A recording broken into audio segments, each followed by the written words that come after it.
नमस्कार, स्वागत है आपका इंडिया न्यूज 28 में। ये बात करते हैं मध्य प्रदेश की कुछ खास खबरों की। जमजम वेलफेयर सोसाइटी द्वारा उमरी शरीफ में कराए 9 निकाह। निकाह को सरल और सुलभ बनाने की जमजम वेलफेयर सोसाइटी की अनूठी पहल।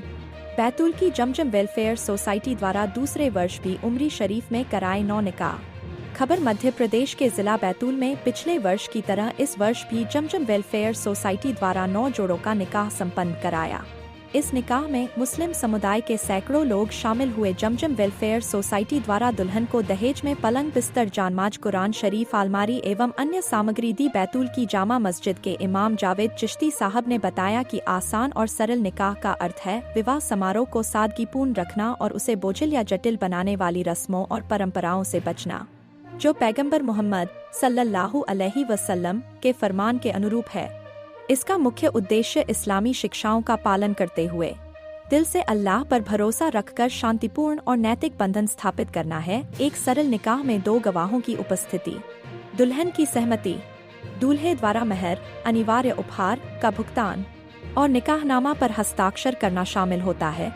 निकाह को आसान और सरल क्यों बनाना चाहिए? हजरत मोहम्मद सल्लल्लाहु अलैहि वसल्लम ने निकाह को आसान बनाने का आदेश दिया है ताकि इसे सभी निभा सकें।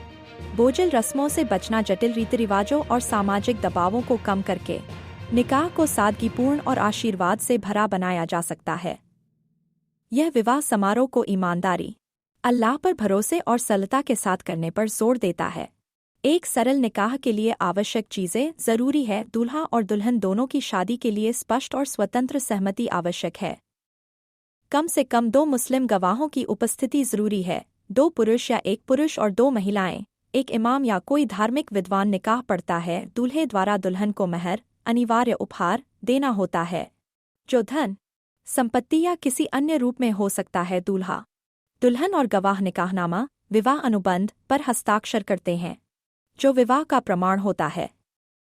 विवाह को सार्वजनिक किया जाना चाहिए और समारोह में गवाह मौजूद होने चाहिए, क्योंकि गुप्त विवाह की अनुमति नहीं है। कानूनी रूप से विवाह को वैध बनाने के लिए अधिकांश देशों में नागरिक समारोह या पंजीकरण भी आवश्यक होता है। इस्लाम में निकाह एक पवित्र बंधन और कानूनी अनुबंध है, जिसे बोझिल या जटिल नहीं होना चाहिए। अल्लाह पर भरोसा रखकर और सरल व सादगीपूर्ण तरीके से इसे आयोजित करके हम एक ऐसा विवाह कर सकते हैं जो शांति, प्रेम और आशीर्वाद से भरा हो। आइए जानते हैं जामा मस्जिद के इमाम जावेद चिश्ती साहब और जमजम वेलफेयर सोसाइटी के सेक्रेटरी बेग ने क्या कहा।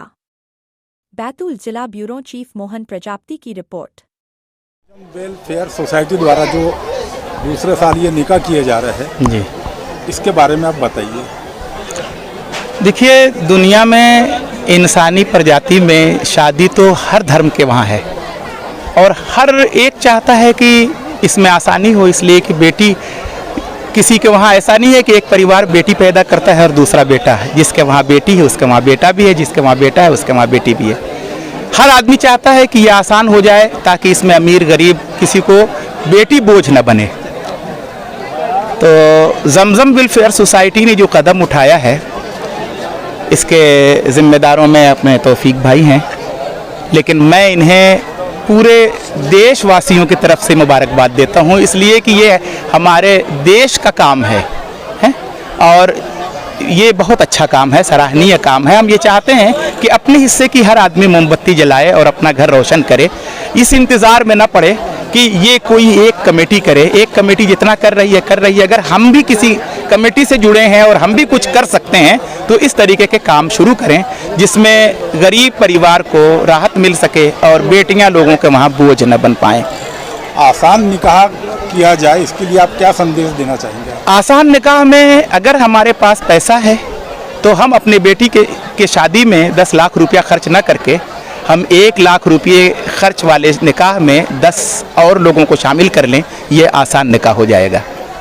जहां मिल रहा है वहां सीखें। अब आप देख लें, शादी की तकरीब में जो कुछ भी होता है, ठीक है, बहुत सारी चीजें जायज और नाजायज रस्में हैं। हमें रसूमात से बचने की कोशिश करनी चाहिए। हम मेहर का पैसा रोक के डेकोरेशन करते हैं, हम मेहर का पैसा रोक के दान दुख करते हैं, हम मेहर का पैसा रोक कर शादी में खर्च करते हैं। जनाबे वाला जो चीज मुस्तहब भी नहीं है, मुबाह है वो, या तो जो चीज ज्यादा से ज्यादा सुन्नत है उस पे हम वाजिब को तर्क करते हैं, इसको छोड़ दें।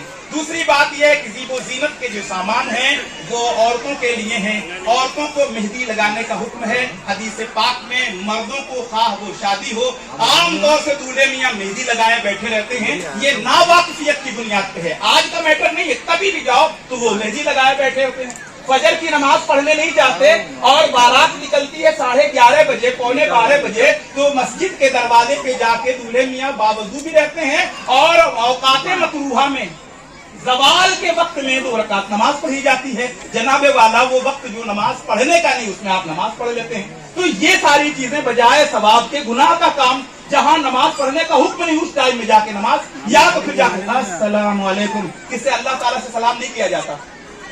मस्जिद में किससे सलाम कर रहे हैं? कोई नहीं है तो मस्जिद में सलाम करने का मतलब अगर कोई अंदर हो तो सलाम करें, वरना अल्लाहुम्मा फ़्तहली अबवाब रहमतिक कह के जाएंगे। बंदा अल्लाह से सलाम नहीं करता। सलाम के माना दुआ होता है और बंदा अल्लाह को दुआ थोड़ी देगा, वो तो अहकमुल हाकिमीन है। तो ये चंद गुजारिशात थी कि हम निकाह को आसान करें। ऐसे मौके पे मैं ये चाहता हूँ कि जो लोग मौजूद हैं वो अपने अंदर तब्दीलियां लाने की कोशिश करें और ये अपनी एक जिम्मेदारी समझें कि निकाह के 6 उसूल में हम किसी तरीके की चालाकी करने की कोशिश न करें। अल्लाह तबारक व तआला जब हमें तौफीक दे तो हम निकाह के लिए उठें। तो ये चंद बातें, ये सिर्फ आज